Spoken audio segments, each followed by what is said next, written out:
السلام عليكم ورحمة الله وبركاته. أهلا بيكم أصدقائي. النهاردة هنتكلم في الفيديو بتاعنا عن سنين عمرك وإزاي ممكن تكوني بتهدريها وبتضيع وإنتي مش حاسة، وإزاي توقفي ده قبل ما تشعري بالندم. إنتي حسيتي في يوم إن الأيام بتمر بسرعة وحياتك مش بتتغير؟ أكيد حسيتي كده أوقات كتير. احنا في الفيديو ده هنتكلم عن 6 علامات ممكن يكونوا هما الدليل على انك بتهدري سنين من عمرك من غير ما تحسي، وهنتعرف مع بعض عن الأسباب الحقيقية وطرق بسيطة تساعدك على انك تستعيدي وقتك وتبدأي حياة جديدة وسعيدة. كتير مننا بيقف في وقت ويسأل نفسه، هو الوقت ليه بيجري بالشكل ده؟ امبارح كان زي أول السنة والنهاردة أدينا بقينا في آخرها. فجأة بنكتشف إن الأحلام لسه زي ما هي وأهدافنا لسه مكانها، والتغيير اللي كنا مستنيينه ما حصلش.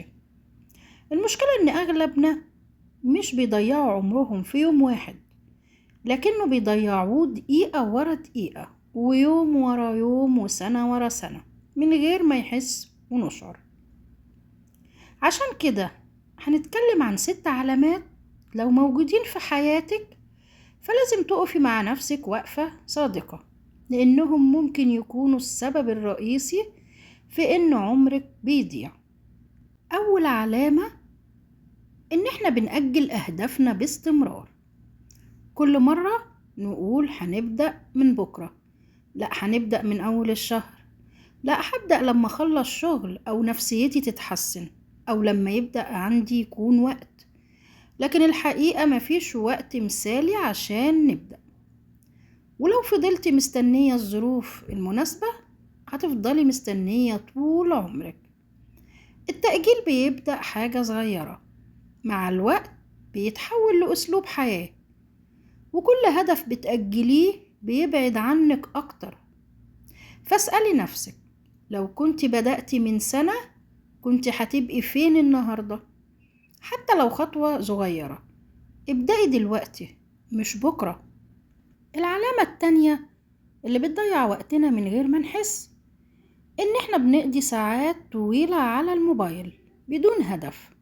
بنفتح تطبيق ورا تطبيق، فيديو ورا فيديو، وبعدين بنلاقي 2-3 راحوا.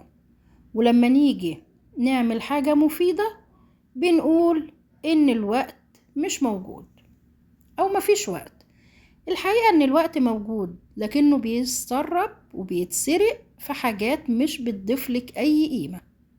تخيلي لو ساعة واحدة كل يوم استثمرتيها في إنك تتعلمي لغة أو تقري كتاب أو تمارسي رياضة أو حتى تتعلمي مهارة، شوفي بعد سنة هتبقي شخص مختلف تماما.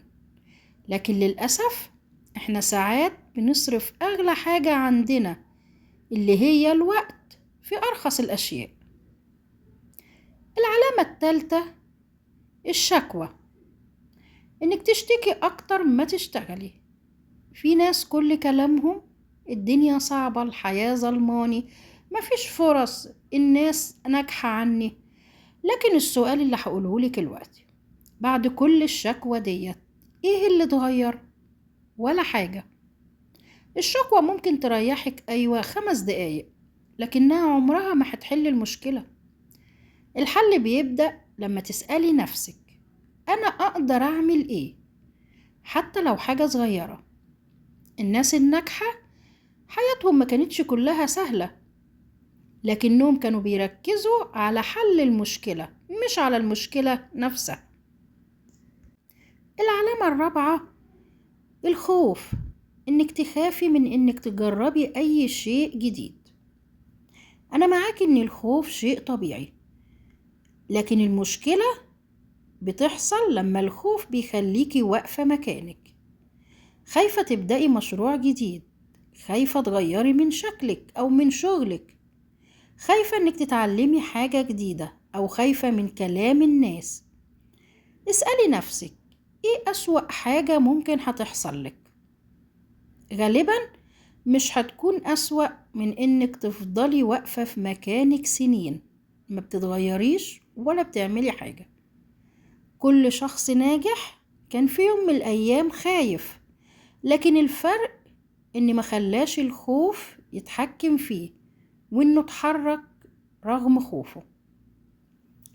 العلامة الخامسة اللي بتضيع وقتنا إنك بتستني الظروف المثالية. يعني بتقولي أنا هبدأ لما الفلوس تزيد معايا شوية، أو لما الأولاد يكبروا، لما أفضى، أو لما الصيف يجي. لكن الحياة عمرها ما هتكون كاملة، ولو فضلتي مستنية الكمال عمرك كله هيضيع في الانتظار. ابدأي بالإمكانيات اللي عندك، لأن النجاح مش بيبدأ بالكمال، النجاح بيبدأ بحاجة بسيطة. الخطوة أو العلامة السادسة اللي بتضيع سنوات من عمرنا إن إحنا بننشغل بحياة الناس وبننسى حياتنا.